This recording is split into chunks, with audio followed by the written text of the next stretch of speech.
ejército del Ebro, rumba, rumba, rumba, la. El ejército del Ebro, rumba, rumba, rumba, la. Una noche el río pasó, ay Carmela, ay Carmela.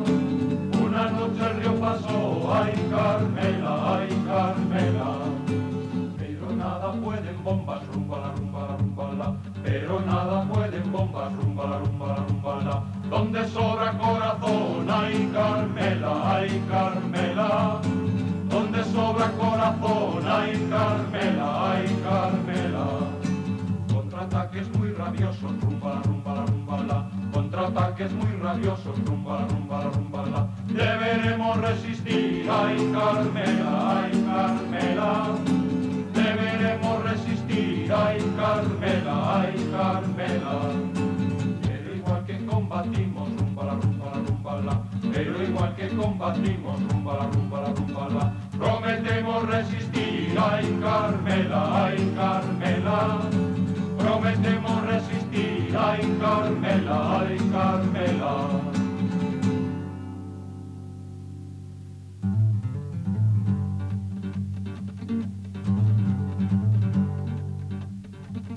El ejército del Ebro, rumba, rumba, rumba, la. El ejército del Ebro, rumba, rumba, rumba, la. Una noche el río pasó, ay Carmela, ay Carmela. Una noche el río pasó, ay Carmela, ay Carmela. Pero nada pueden bombas, rumba, la, rumba, rumba, la. Pero nada pueden bombas, rumba, la, rumba, rumba, la. Donde sobra corazón, ay Carmela, ay Carmela. Donde sobra corazón, ay Carmela, ay Carmela. Contraataques muy rabiosos, rumba, rumba, rumba, la. Contraataques muy rabiosos, rumba, rumba, rumba, la. Deberemos resistir, ay Carmela, ay Carmela. Deberemos resistir, ay Carmela, ay Carmela. Pero igual que combatimos, rumba, la, rumba, la, rumba, la. Pero igual que combatimos, rumba, la, rumba, la, rumba, la. Prometemos resistir, ay Carmela, ay Carmela. Prometemos resistir, ay Carmela, ay Carmela.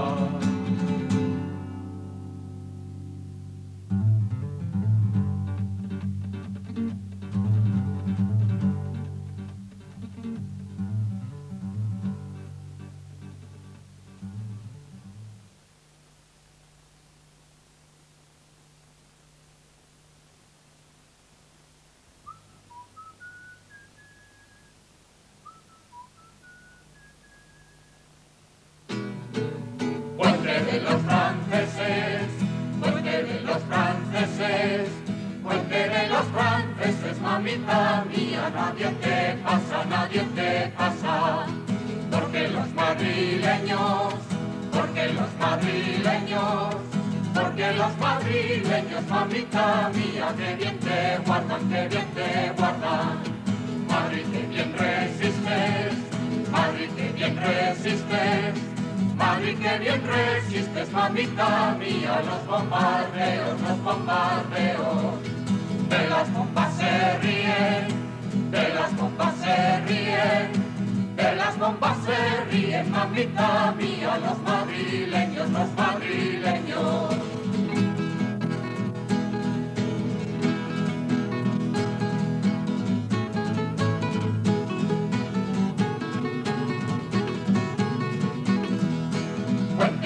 Franceses, puente de los franceses, puente de los franceses, mamita mía, nadie te pasa, porque los madrileños, porque los madrileños Llorarán al ver que sus hijos a la guerra van, pobrecitas madres cuando llorarán.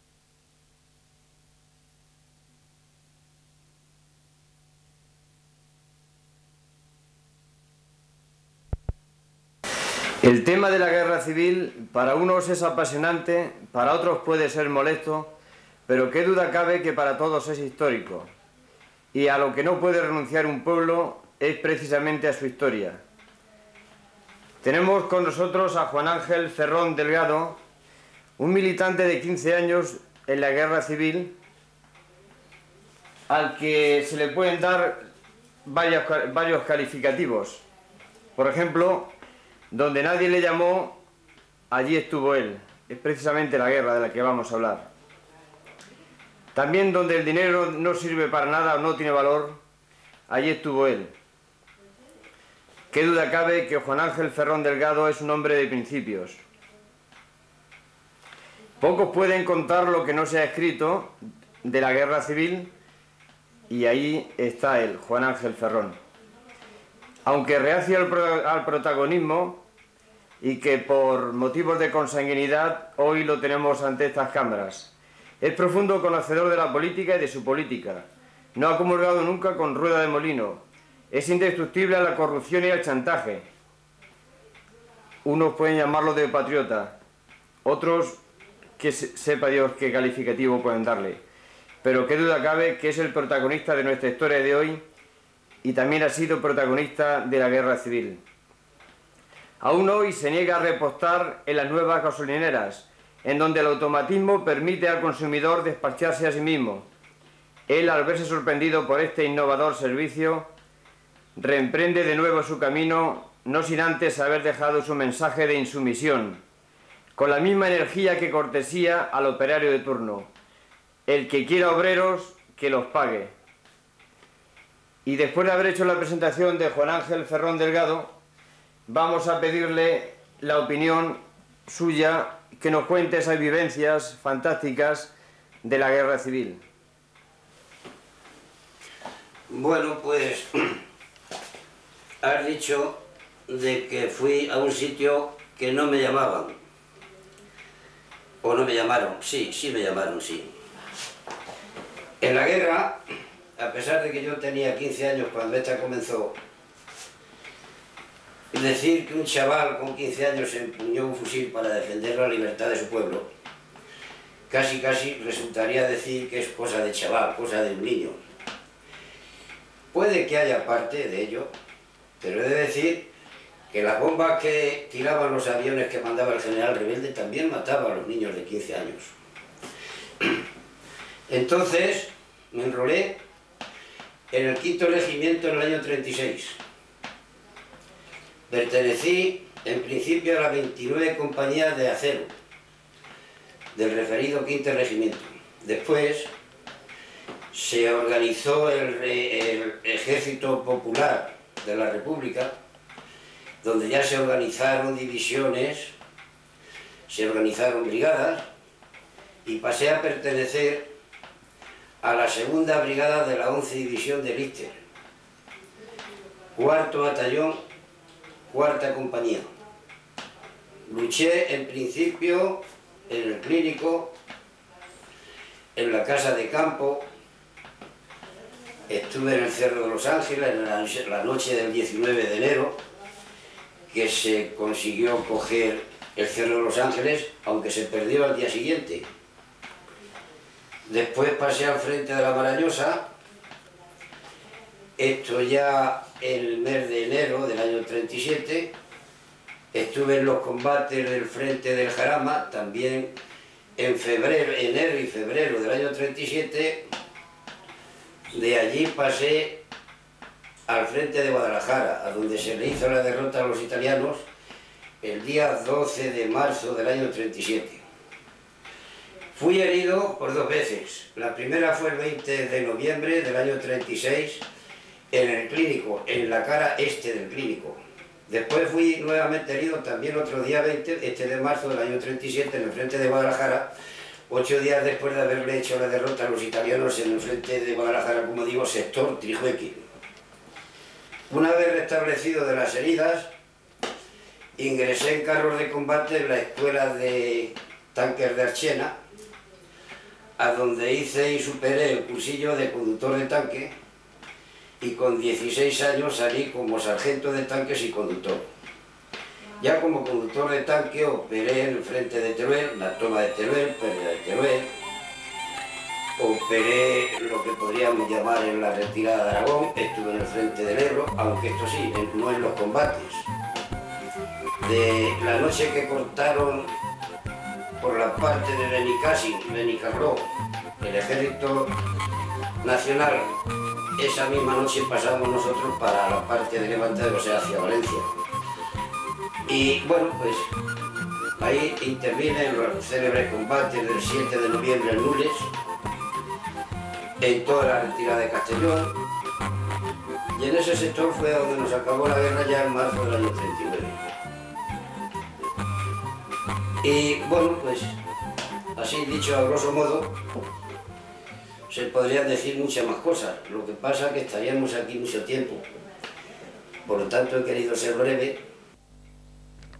¿Cómo un niño, un adolescente de 15 años ve el Frente de Madrid? Cuando usted se incorpora a filas, ¿cómo vivió esos momentos de esa España en catástrofe, esa España en desastre, que necesitaba gente joven para la lucha contra el invasor? Bueno, he de decirte que allí hacía falta gente que luchara. Lo mismo daba que fuera joven, que fuera menos joven. Pero te vas a quedar muy sorprendido cuando yo te diga que si a ti te extraña el que un niño con 15 años, como yo tenía, estuviera luchando con un fusil en la mano, creo que más te va a extrañar cuando te diga que mientras nosotros nos defendíamos contra las oleadas de los moros, las mujeres y niños de 9 y 10 años nos estaban llenando sacos de arena para ponerlos como parapeto. O sea que si yo tenía 15 años todavía, había niños que tenían menos años que yo, que casi me podía yo comparar con un abuelo, porque niños con 10 años llenando sacos de arena, repito, y las madres llenando los sacos de arena para hacer parapetos y defendernos de las tarascadas que nos tiraban los moros. Bien, y esas tarascadas que le enviaban los moros a esos niños de 15 años y de más pequeños, está claro que ustedes trataban de combatirlo con el pecho solamente, o también había una cierta... A partir de ese momento usted, al incorporarse a filas, vivió una cierta disciplina militar. ¿Se podría decir que el ejército estaba dispuesto o estaba compenetrado para luchar con facilidad contra el invasor? Bueno, yo voy a contestarte a la pregunta. Nosotros teníamos un arma poderosa que era la razón. Madrid no estaba preparado para defenderse si no era precisamente con la razón, me refiero militarmente. Allí no había trincheras, allí no había fortinas, allí no había nada. Allí no había más que mucha moral, mucha razón, que era lo que nos hacía defendernos en contra de aquellos invasores. Y los primeros parapetos que hubo en Madrid, repito, en un porcentaje muy elevado, eran sacos terreros que estaban llenos de arena por mujeres y niños, que mientras nosotros defendiéndonos con un fusil en la mano, ellos se defendían con la pala llenando sacos. Y he de decir que había compañeros esperando que cayera otro compañero para coger el fusil y seguir defendiendo porque no tenía armas. Eso da una idea del combate, lo duro que era el combate. En el Frente de Madrid, ¿en qué forma, en qué lugar usted situó su lucha? Yo luché en la cara este del Clínico y luché en la casa de campo. Estuve también cerca del puente de los franceses. Todo esto se entiende en noviembre del año 36. Y háblanos algo de la casa de campo. Bueno, de la casa de campo tengo que decir que allí las fuerzas del Ejército Nacional, en especial los moros, llegó un momento, un combate allí al lado del lago que no se veía el agua, porque de caballos muertos flotando en el agua y moros muertos flotando en el agua, aquello pues era un desastre, lo que es una guerra, exactamente lo que es una guerra. Esto en cuanto a esos sectores me refiero, a los sectores del Clínico, casa de campo y algo del puente de los franceses. Bien, ¿alguna puntualización más sobre el Frente de Madrid antes de trasladarnos a otro frente? Bueno, los frentes de Madrid no solamente se componían precisamente de los que acabo de decir. El Frente de Madrid estaba el sector de la Marañosa, estaba el sector de Cerro Los Ángeles, estaba el sector del Jarama, estaba el sector también de Guadarrama. Somosierra, porque prácticamente Madrid estaba casi rodeado. Bien, y precisamente, bueno, por el que acaba usted de hablar, el Frente de Los Ángeles, ¿cuáles fueron sus vivencias en el Frente de Los Ángeles? Bueno, pues en el Cerro de Los Ángeles, la noche del 19 de enero del año 37, se cogió por sorpresa. Entonces se cogieron, pues prácticamente desnudos casi toda la fuerza, y al teniente coronel que se llamaba Ricardo Belda López. Se le cogió prisionero. Este señor tenía el puesto de mando en una caseta de peones camineros que hay a la bajada del Cerro de Los Ángeles, mejor dicho, que había en la carretera de Andalucía. Se respetó la vida de todos como era natural, y este señor al día siguiente habló a Zona Nacional por Radio España, a donde invitaba al ejército rebelde a que entregara las armas, y al mismo tiempo les decía el gran respeto que habíamos tenido con todos ellos. Bueno, también sobre el Frente de Los Ángeles, ¿hay alguna iglesia en la cual usted ha podido constatar la artillería, la fuerte artillería que había en ese momento en el Cerro de Los Ángeles, ¿no? Bueno, sí, nosotros al día siguiente, o sea, el día 20, perdimos el Cerro de Los Ángeles, y enfrente del Cerro de Los Ángeles, aproximadamente a unos 5 kilómetros, existe un pueblecito pequeño que se llama Perales del Río.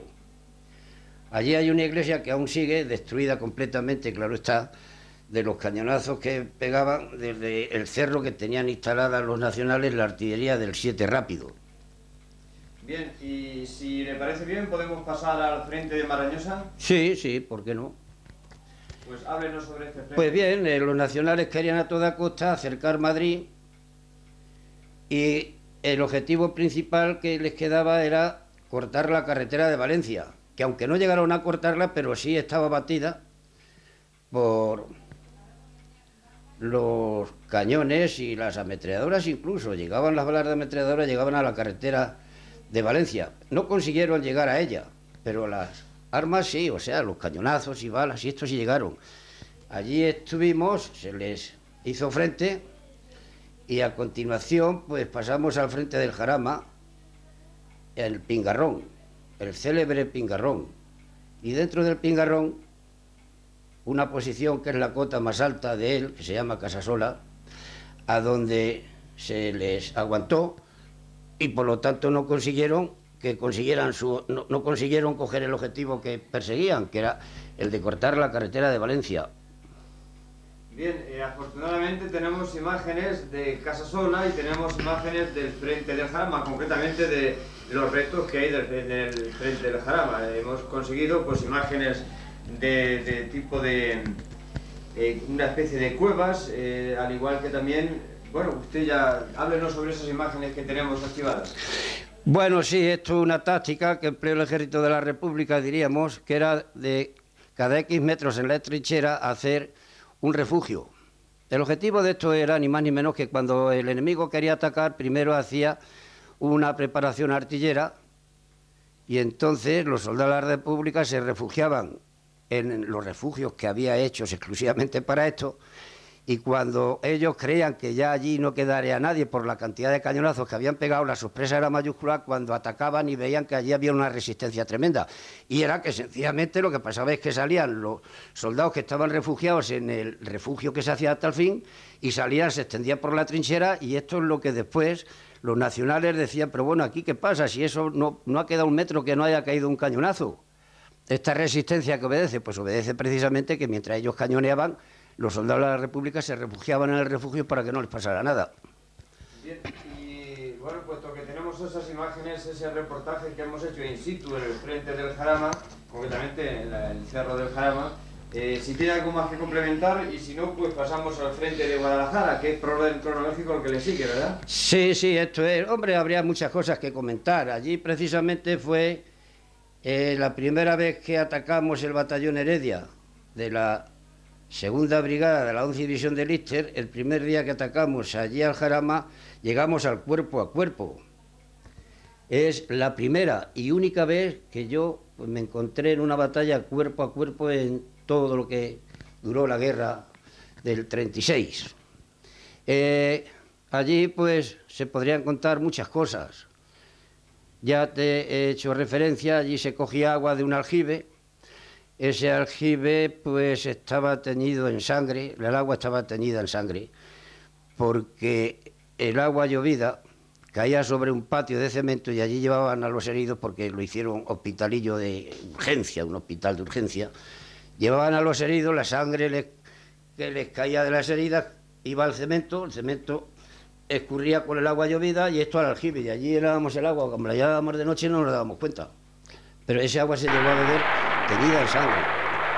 Aparte de ahí del monte, los nacionales tenían unas trincheras y nosotros estábamos aquí aproximadamente a esta altura, entonces era monte y ahora pues ya no monte.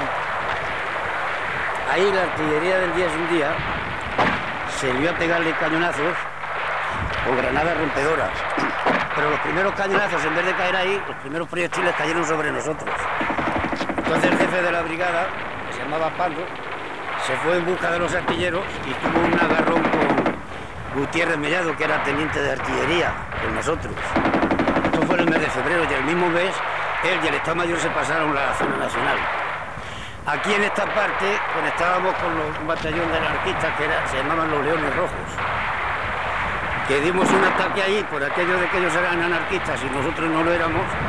En vez de salir atacando, no atacaron, nos pegaron un sobo a nosotros de 1000 pares de puñetas y ellos se reían encima. Eso ocurrió aquí en el mes de febrero del año 37. Y ya empezamos. Bueno, pues aquí mira trincheras de la época aquella y hay monte, como entonces todo esto que ahora está labrado, pues entonces era igual que esto, era monte. ¿Entiendes? Y esto, pues claro, trincheras de aquella época. Bueno, a decirte, a esto no se ve.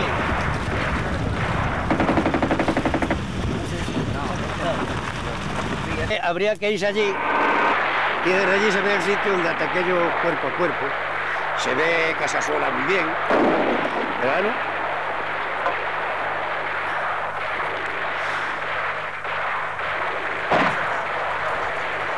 Bueno. Es un refugio con la trinchera, porque pasa que está tapado por el tiempo que lleva aquí. Y no hay sitio donde se pueda pasar. Adentro. La trinchera grande.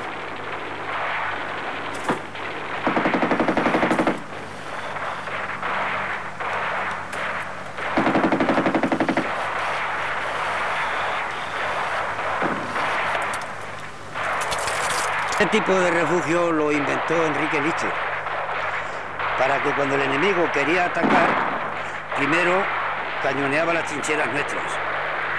Entonces, los soldados de la República se metían en estos refugios y cuando la artillería cesaba, el enemigo se creía que ya no había adversario enfrente. Y cuando atacaban, entonces salían nuestros soldados de aquí de las trincheras, de los refugios, se extendían por las trincheras y combatían al enemigo pensando ellos que no había enemigo aquí ya. ¿Comprendes? Esa fue la táctica que empleó Enrique Nietzsche.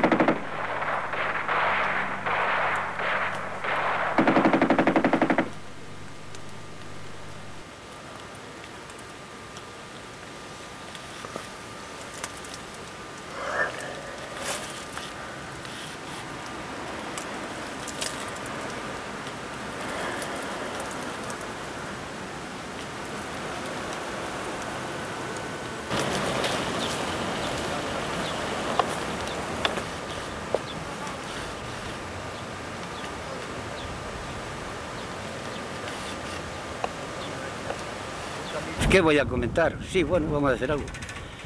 Pues la cota más alta, que se llama Casasola, del frente del Jarama, y esto era la zona del Pingarrón.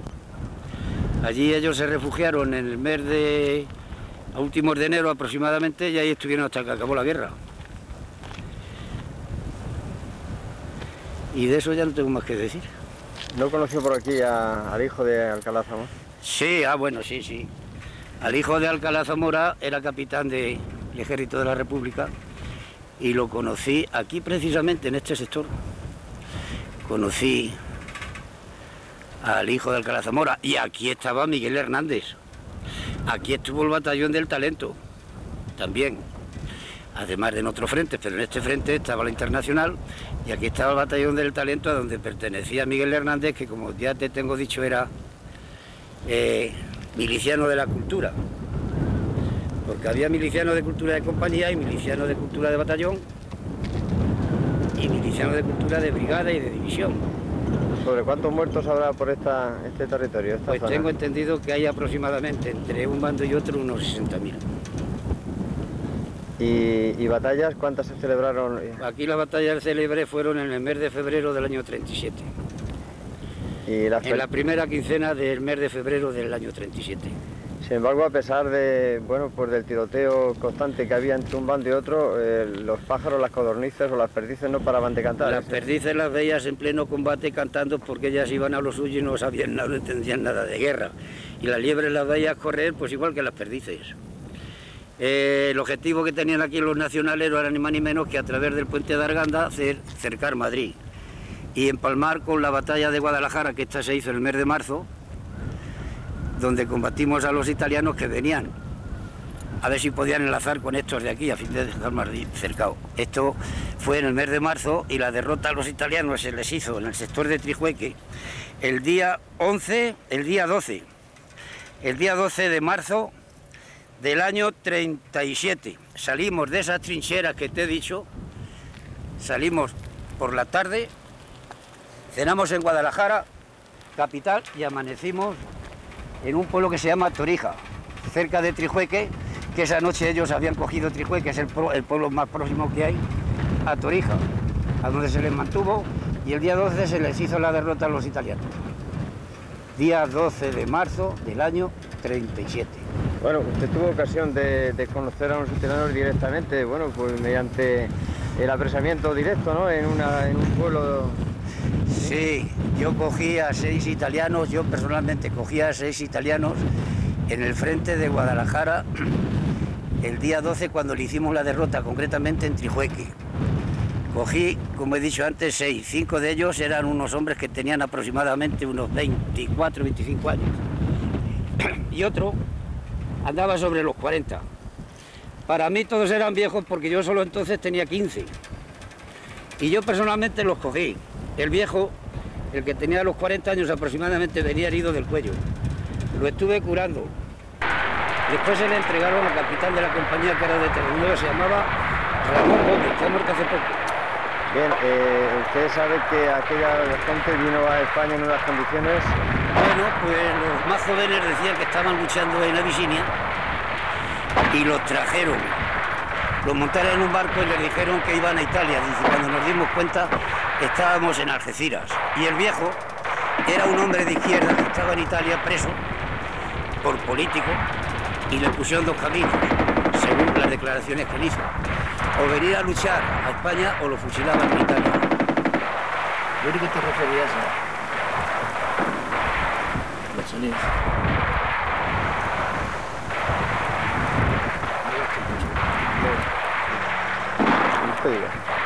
Bueno, pues, pueblo de San Martín de la Vega. Aquí a la izquierda, este monte se llama el Pingarrón. Nosotros un día nos perdimos y tal vez por esa cota aproximadamente atravesamos las líneas enemigas, ni el enemigo nos vio ni nosotros lo vimos a ellos, y cuando nos dimos cuenta estábamos al lado de unos cañones que tenían ahí del 10, me parece que eran de ellos, que estaban tirando precisamente a la línea nuestra. Y luego después por la noche bajábamos ahí a coger agua con las cantimploras al río Jarama. Y allí cerca del Pingarrón hay una casa que tiene un aljibe, son 4 naves y hay un patio de cemento.